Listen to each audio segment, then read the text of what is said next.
మరిచిపోయిన పెళ్ళి అనే చందమామ కథ చెప్పుకుందాం. పూర్వకాలమందు మారవాడ దేశంలో పుంగల అనే పట్టణానికి పింగళుడనే రాజు ఉండేవాడు. ఆ దేశంలోనే మరి ఒక పట్టణం ఉన్నది. ఆ పట్టణానికి రాజు సామంతసింహుడు. సామంతసింహునికి ఉమాదేవి అనే చక్కదనాల కూతురున్నది. పింగళుని శక్తి సామర్థ్యాలు విని ఉన్న సామంతసింహుడు తన కూతురును ఇచ్చి పెళ్లి చేస్తానని పింగళుడికి కబురు పంపాడు. అయితే అంతకుముందే ఉమాదేవిని గుజరాతీ దేశంలో ఉండే పాటన రాజుకు నాగడరాజుకు ఇయ్యాలని ఒకప్పుడు నిశ్చయమైంది. కానీ రాణి మట్టుకు తన కూతురును గుజరాతీ దేశంలో ఇవ్వడానికి ఎంత మాత్రమూ ఇష్టపడలేదు. అందుచేత ఏమనుకున్నా సరే అనుకొని రాణి తన భర్తతో గుజరాతీ దేశంలో నా బిడ్డను నేనిచ్చేది లేదు అని నిష్కర్షగా చెప్పింది. చెప్పినంత మాత్రాన లాభమేముంది? ఒకసారి వాగ్దానం జరిగి ఉన్నదాయే, తప్పుకోవడం అంత తేలిక కాదు కదా. అయితే ఆమె తెలివి మంతురాలు కావడం చేత ఒక చక్కటి ఉపాయం పన్నింది. పాటనరాజు ప్రయాణం చేసి రావడంలో ఇక్కడికి సమయానికి చేరుకో వీలు కానట్టుగా ముహూర్తం పెట్టించింది. ఆమె పెట్టించినటువంటి ఆ సుముహూర్త సమయానికి అక్కడ పింగళుడు ఒక్కడే ఉన్నాడు. ఈ అదనులో వారి ఇష్ట ప్రకారం ఉమను ఆ రాజుకిచ్చి పెళ్లి చేసేశారు. ఉమాదేవికి పెళ్లి అయిన కొద్ది కాలానికి మారువాణి అని ఒక కూతురు పుట్టింది. ఆమెను మారు అని ముద్దుగా పిలిచేవారు. ఆ పిల్ల 1.5 ఏళ్ల వయసులో ఉండగా ఆ దేశాన గొప్ప కరువు పట్టింది. కాటకానికి భయపడి పింగళుడు తన భార్య బిడ్డలతోనూ ప్రజలతోనూ దేశం విడిచి పుష్కరిణి తీర్థానికి వెళ్ళాడు. ఆ తీర్థానికి నలవిరగడం పాలించే నలుడు అనే రాజు యాత్ర చేసుకుంటూ తన రాణితోనూ 3 ఏళ్ల ప్రాయపు కొడుకుతోనూ అక్కడికి వచ్చాడు. ఆ పిల్ల వాని ముద్దు పేరు డోలా అని పెట్టుకుంది. అక్కడ నలుడికి పింగళుడికి స్నేహం కుదిరింది. ఆ స్నేహం ఎంత గాఢమైందంటే 1.5 ఏళ్ల వయసు గల మారును 3 ఏళ్ల డోలుడికిచ్చి పెళ్లి చేశారు. ఆ తరువాత నలుడు తన రాణితోనూ కొడుకుతోనూ తన రాజ్యానికి వెళ్ళిపోయాడు. వెళ్ళిపోవడం బాగానే ఉంది. కానీ చిత్రమేమిటంటే ఎక్కడో దూరదేశాన తన రాజ్యం కాని రాజ్యంలో ఈ సంఘటన జరగడం చేత కొంతకాలానికి ఈ మాటనే మర్చిపోయాడు ఆ రాజు. డోలుడు పెరిగి పెద్దవాడయ్యాడు. తనకు పెళ్లి అయిన సంగతి వానికి తెలియనే తెలియదు. తరువాత వానికి మాలవదేశ రాజకుమార్తె అయిన మాలవని అనే అమ్మాయిని ఇచ్చి పెళ్లి చేశారు. డోలుడికి గుర్రాలంటే చాలా ఇష్టం. జాతి అయిన గుర్రాలను ఎందరెందరో దేశాల నుంచి డోలుని వద్దకు తీసుకువచ్చేవారు. అలానే ఒకప్పుడు గుర్రాలను అమ్మే వాడొకడు మాలవ దేశం నుండి వచ్చి డోలునికి కొన్ని మేలుజాతి అశ్వాలను చూపించి విక్రయించాడు. ఆ అశ్వవర్తకుడే మరికొంతకాలానికి పుంగల పట్టణం పోయి పింగళునితో తమ రాజుగారి కూతురును ఫలానా డోలునికిచ్చి పెళ్లి చేశారనే వార్త చెప్పాడు. ఈ సంగతి వెంటనే రాజపుత్రి మారుకి తెలిసింది. బాల్యమందే తల్లిదండ్రులు ఆమెకు డోలునితో పెళ్లి అయిన సంగతి చెప్పడం చేత ఆమె పెద్దదవుతున్న కొద్దీ డోలుడే తనకు మగడని నమ్ముకొని వాని మీదనే మనసు పెట్టుకుని ఉన్నది. ఇప్పుడు గుర్రపు వర్తకుడు వచ్చి ఈ సంగతి చెప్పగానే ఆమె దుఃఖంలో మునిగిపోయింది. అక్కడ నలవీరగుడు రాజ్యంలో సంగతి సందర్భాలు ఎలా ఉన్నాయంటే డోలుని తల్లి ఒకనాడు నోరు జారి చిన్నతనంలో మారును ఇచ్చి పెళ్లి చేసిన సంగతి కొడుకు ఎదుట చెప్పింది. ఆ మాట విని మాలవని సవతి మీద కోపం తెచ్చుకున్నది. పుంగల రాజ్యం నుంచి మారు దూతలను పంపించింది. మారు పంపిన సందేశం డోలునికి చేరకుండా చేసింది మాలవని. తన దూతలు తిరిగి రాలేదు ఏమ్మా అని నిరాశ చెంది పింగళుడు ఆశ్చర్యం పొందాడు. మారు మాత్రం అంతటితో ఊరుకోలేదు. కొంతమంది భట్రాజుల ద్వారా డోలునికి మళ్ళీ తన సందేశం పంపించింది. వారు నలవీరగఢం వెళ్ళి డోలునితో మాట్లాడారు. నిజానిజాలు ఎప్పుడైతే వెల్లడయ్యాయో తక్షణమే పుంగలుకు పోవడానికి డోలుడు వేగిరపడి బయలుదేరాడు. అక్కడికి వెళ్ళవద్దు అని మాలవని భర్తను బతిమాలుకుంది. డోలుడు వినలేదు. అప్పుడు మాలవని డోలుడు ఎక్కి వెళ్ళే ఒంటెతో రహస్యంగా ఒంటే కుంటిగా ఉన్నట్టు నటించవే, నా మీద కనికరించవే అన్నది. కాని ఆమె కోరిక ఫలించలేదు.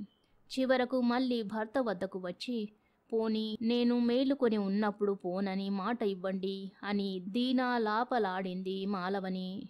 డోలుడు ఈ మాటకు ఒప్పుకున్నాడు. భర్త వెళ్ళిపోతాడేమోననే భయంతో అప్పటి నుంచి మాలవని నిద్రపోవడం మానివేసింది. కాని నిద్ర లేకుండా ఎన్నాళ్ళని ఉండగలదు. ఒకనాడు ఆమెకు నిద్రాదేవి ఆవహించింది. ఈ సమయం చూసి డోలుడు వెళ్ళిపోయాడు. కొంతసేపటికి మాలవని లేచింది. డోలుడు వెళ్ళిన సంగతి తెలుసుకొని ఎంతగానో దుఃఖించింది. తరువాత ఒక చిలుక చేత తన మగనిని తిరుగా రమ్మని కబురు పంపింది. చిలుక పోయి డోలునితో చెప్పేసరికి డోలుడు ఉగ్రుడై పోయి ఇన్ని కట్టెలు పోగు చేసి మంట పెట్టి మాలవనిని అందులో పడి చావమను అన్నాడు. కాగా డోలుడు పుంగల పట్టణం చేరుతూ ఉండే సమయాన చంకలో కడవ పెట్టుకొని నీళ్లకు వెళుతూ ఉన్న మారు అతని కంటబడింది. మాటల సందర్భంలో వారు ఒకరినొకరు గుర్తించుకున్నారు. ఇద్దరూ కలిసి ఇంటికి వెళ్లారు. వీరిని చూసి మారు తల్లిదండ్రులు ఎంతగానో సంతోషించారు. మారు తల్లి వద్దకు వెళ్ళి, అమ్మా, ఎవరి కోసమైతే నేను ఇంతకాలము కనిపెట్టుకుని ఉన్నాను, ఆ నా దైవం నేటికి ప్రత్యక్షమయ్యారు. ఇల్లు నవ్వుతున్నది, స్తంభాలు నాట్యం చేస్తున్నవి, మంచాలు ఆనందంతో గిర్రున తిరుగుతున్నాయి అన్నది. కొన్నాళ్ళీ విధంగా సంతోషంగా గడిచిన తరువాత మారును వెంటబెట్టుకుని డోలుడు తన దేశానికి బయలుదేరాడు. పిన్నవాడైన డోలుడు మంచి యుక్తిపరుడు. సమయం తెలిసి మసులుకోగలడు. తన రాజ్యం చేరుకున్నాక తల్లిని తండ్రిని సమాధానపరిచి భార్య అయిన మాలవనిని బుజ్జగించి అందరినీ సంతోషపెట్టాడు. అప్పటి నుంచి మారును మాలవనిని డోలుడు సమానంగా చూసుకుంటూ వారితో అచ్చిక బుచ్చికలాడుతూ ఉంటున్నాడు. మాలవని మారులు కూడా స్నేహభావంతో వెలుగుతూ వచ్చారు. కథ సమాప్తం. శుభం. అనాగరికుడెవరు అనే మరో కథ చెప్పుకుందాం. పూర్వం ఒకప్పుడు ఈజిప్ట్ దేశాన్ని మెహర్ అనే ఒక గొప్ప సుల్తాను పరిపాలించాడు. ఉన్నదానితో తృప్తి పడక రాజ్యాన్ని పెంచాలన్న ఆశ కలిగిందా అతనికి.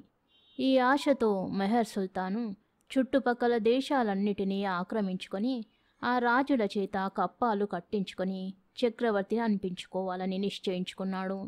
వెంటనే ఖజానాలో సొమ్మంతా వెచ్చించి గొప్ప సేనలు పోగు చేసి విజయయాత్ర సాగించాడు.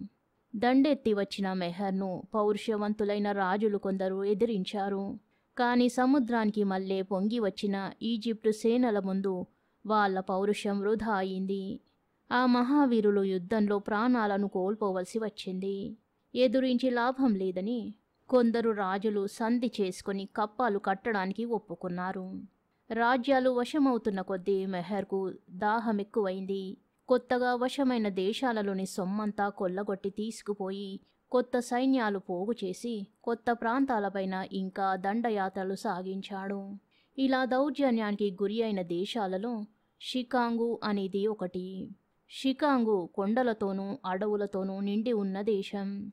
అహంకారం కొద్దీ మెహర్ ఆ దేశాన్ని కూడా ముట్టడించాడే కాని దాని జోలికి పోకపోతేనే తీరిపోను.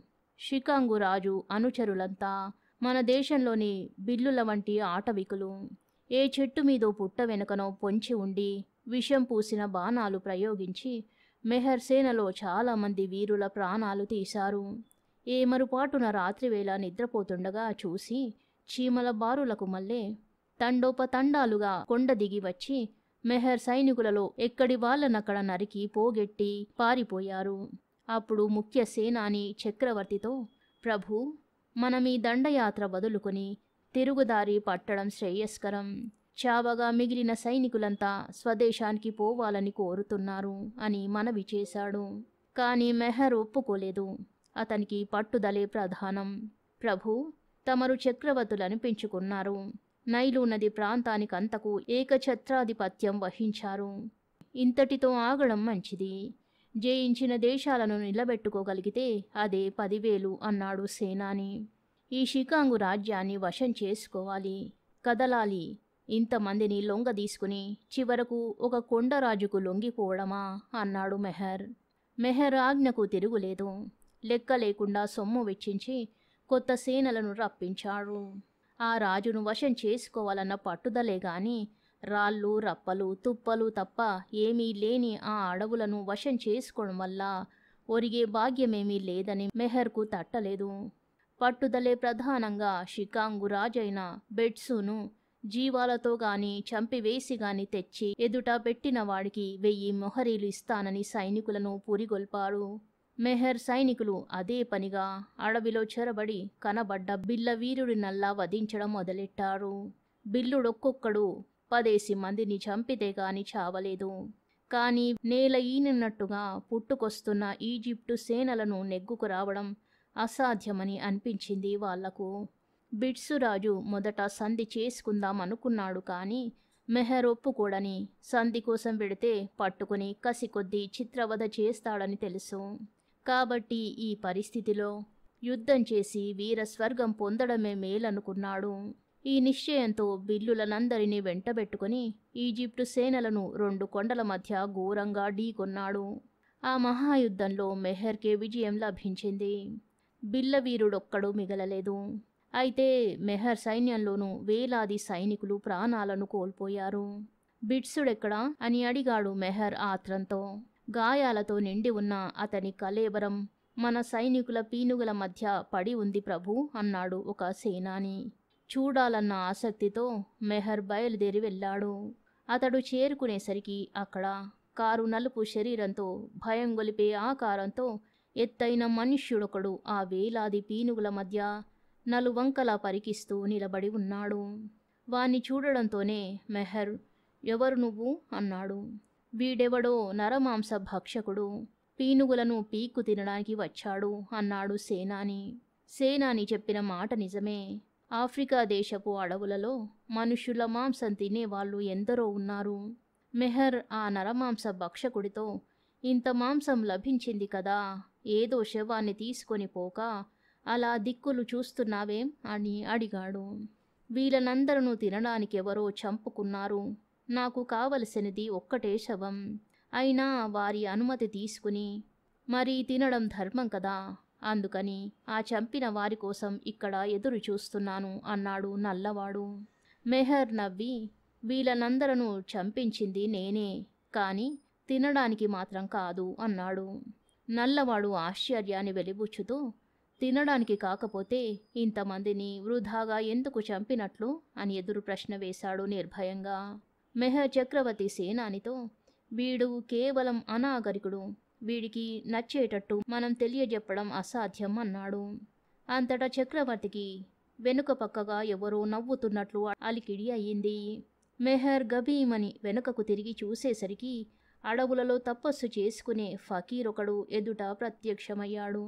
మహాత్మా, నవ్వావెందుకు అని అడిగాడు మెహర్ విస్మయంతో.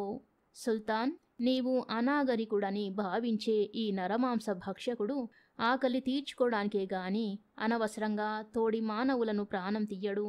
నీవు సామ్రాజ్యాన్ని వ్యాపింపజేయాలనే కాంక్షతో యుద్ధాలు తలపెట్టి లక్షలాది మానవుల ప్రాణాలు నిష్కారణంగా తీయించుతున్నావు. అవునా? ఒక్క క్షణం ఆలోచించు. ఇప్పుడు మీ ఇద్దరిలో అనాగరికుడెవరో నీకే తెలుస్తుంది అన్నాడు ఫకీరు పిడుగులు పడినట్టుగా నవ్వుతూ.